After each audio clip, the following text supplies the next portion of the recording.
Welcome back to our Leading Ladies of the Word series. And the leading lady that we're going to cover in this video is Mary Magdalene, or Mary of Magdala, one of my favorite characters in the New Testament and one of the more important witnesses of the life and death and resurrection of Jesus, as we'll see. I want to start us off with a quote. It says, "The historical accounts of Jesus' death and resurrection includes 5 main components: the cross, the burial, the empty tomb, the appearances, and the commissioning. Only one character shows up in all 5, and that character is Mary Magdalene." I don't have a source for that quote. I kind of kept that hidden because it's me from my Easter sermon of 2021, and I've always wanted to quote myself, so there you have it. In Luke chapter 8, verses 1 through 3, we first encounter Mary Magdalene. It says, "The 12 were with him, and also some women who had been cured of evil spirits and diseases. Mary, called Magdalene, from whom 7 demons had come out. Joanna, the wife of Chuza, who we will talk about later in this series. She was the manager of Herod's household. And Susanna, and many others." I want us to be aware of the fact that when we picture Jesus, we sometimes imagine him during his 3+ years of earthly ministry. We sometimes imagine him surrounded by these 12 men, these 12 disciples, the male disciples, and that's it. But we can't do that. We should imagine Jesus not only surrounded by the 12, but also by this group of women and by many others. But the women had a special role, kind of parallel to the 12 in many ways.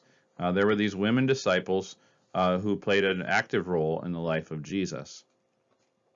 Richard Bauckham says in his book Gospel Women that Luke does not introduce the women at chapter 8, verse 2 through 3, so that readers may forget them again until they're mentioned specifically in 2350, but so that readers may journey with them in Jesus' company all the way to the cross. The point that he's making is that as a literary device, what we have here is an inclusio. It's kind of like bookends. And so the women are mentioned in chapter 8 and again in 23 so that we'll be reminded that they were there with Jesus throughout that whole time. In fact, to a greater extent, in some ways, than even the men, especially at the end of Jesus' life. These women were helping to support them out of their own means. So probably especially Joanna, being the wife of the manager of Herod's household, had some means, but it's possible that Mary Magdalene and Susanna also had means. They were somewhat wealthy women, and they were able to support Jesus during his ministry. It says in Matthew chapter 27 that at the cross of Christ, many women were there watching from a distance, and they had followed Jesus from Galilee to care for his needs. And among them were Mary Magdalene, Mary the mother of James and Joseph, and the mother of Zebedee's sons. So we have a reference here to which women were at the cross, and Mary Magdalene is among them. In Luke 27:61, when they were placing Jesus in the tomb, Mary Magdalene and the other Mary were sitting there opposite the tomb, so she knew exactly where Jesus was entombed. And in Matthew 28, it says, "Mary Magdalene and the other Mary went to look at the tomb." She was there Sunday morning when they went and discovered the empty tomb. And then, of course, John 20:18, Mary Magdalene went to the disciples with the news, "I have seen the Lord." The first person that Jesus appeared to in his resurrection state, as far as we know from the chronology of the Gospels, is Mary Magdalene. She was the first one to be blessed with the appearance of Jesus in his glory, in his resurrection. So that is obviously a profound privilege, but maybe more important to that for the purposes of this series is that she was then the first evangelist. She was the first one to go and tell the good news that Jesus had risen and that she had actually seen him. So she has this privileged position of being the first witness of the resurrection and the first evangelist of the resurrection. And I wanted to share this artwork of Mary telling that excited news. You see all these men. She is instructing them here. She is instructing them, sharing information with them that they need to know, that Jesus is alive, that she has seen him. She knows something that they have not yet known with certainty. And so she's excited to share. And I think that that's how we should picture Mary most, is as this first evangelist sharing the good news of Jesus Christ. So, I mean, there's a lot more we could say about Mary, but what I really want to focus on here is that she was somebody who had been filled with demons, 7 demons.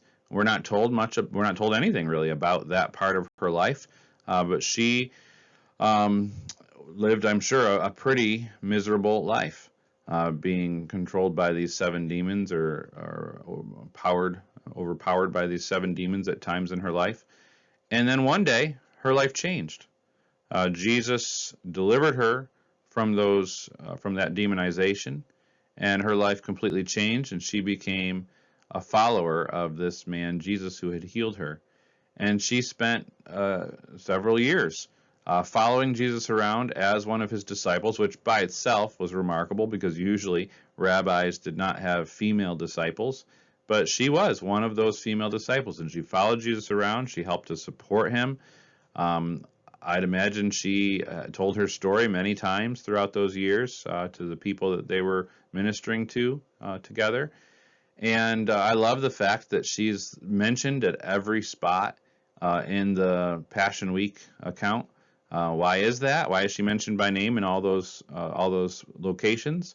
Well, I think because she was a source for Luke and others about this story. Like, some of the male disciples had fled, and yet the women were there, and Mary Magdalene was prominent among the women being there. And the fact that she was a witness to all those different events during the Passion Week, that she was the first witness of the resurrection, that she was the first evangelist in the early church, that she went on to share her story with the disciples, to share her story with the gospel writers, so that they could include these details in their accounts. When you take all this together, I mean, she had a very important role in the early church because Christianity is based on historical realities. It's based on historical events. And she was a witness to many of the key moments, those key events. And so she serves an incredibly important leading role in the early church. And I really would love to know more about how she served in that role in the early church. But maybe when we meet in heaven, we'll be able to hear some of those stories as well, because I'm sure she's still sharing the stories of those days. So that's Mary Magdalene, and we'll continue by looking at some more leading ladies of the Word in the New Testament.